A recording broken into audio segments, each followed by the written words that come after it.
Yeah, play mo. Counting? Wala sa nag-counting. Dara.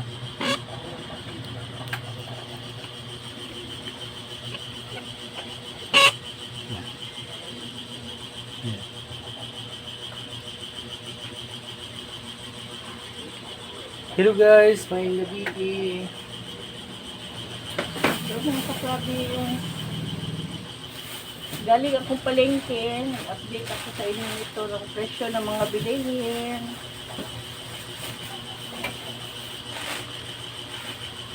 Grabe, sobrang mahal ang kamatis.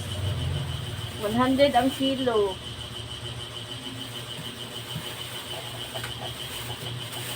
Ang nabayaran ko sa 6 na kamatis, 32.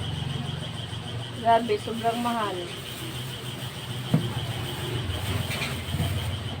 Tapos bumili ako ng lemon. Ang lemon, mura lang ang kilo, tag 38 lang. Tapos ito, mga kaprabins, gawin ko ng chili sauce. 350 ang kilo din, pero 40 pesos lang ito nabili ko. Ito, onion, 90 pesos ang kilo, 15 pesos din ito. Tapos, itong bawang, garlic. Sadya ko na binili itong ano na siya, nabalatan para madali lang siya i-mix sa chili garlic. And then, bumili ako ng ito palang banana, mga ka-province. 17 ang kilo. Tapos ito, nabili ko 55 pesos. Sobrang bigat.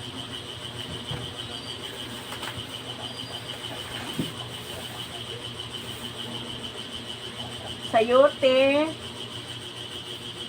Nabili ko ito ng tatlo, 10 pesos lang. Meron din namang mas mahal nito, yung tag 5 pesos. Pero okay na din naman ito. Dito lang ako sa mura.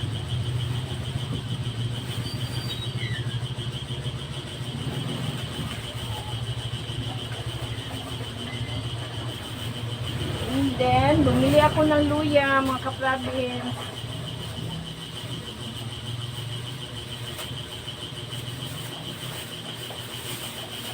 Itong luya, parang ano ito, class B, 50 pesos lang ang kilo.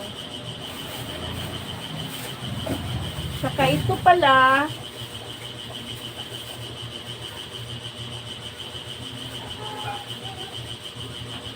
luyang dilaw, turmeric. Bumili ako nito para gawin ko siyang tea. Ihalo ko din ito sa luya. Mix ko sila, gawin kong cha. Mas maganda ito. Maraming mga good benefits makuha natin. And then ito pa, mga ka-province, binili ko ito pang ano ko, siomai, hotdog, para sa meron din akong Japanese siomai, ibenta ko doon sa tindahan ko.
Gawa ako ng tinulang manok, mga kaklabin.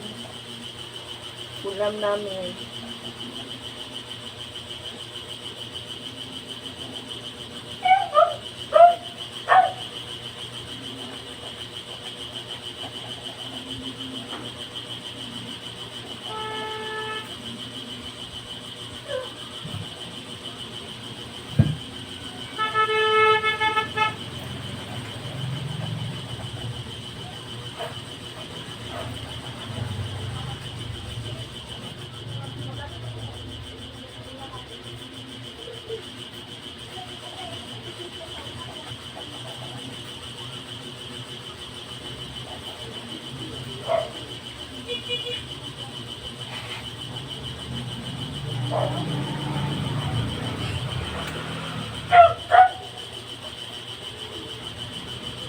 Ito palang ano mga kaklabin. Kung saging, minsan kinakain lang namin ito na ganito lang hilaw. Ay hinog pala pero hindi na namin niluluto. Parang ginagawa lang namin na dessert ba. Maganda ito sa kutis kasi marami din itong magandang benepisyo sa katawan.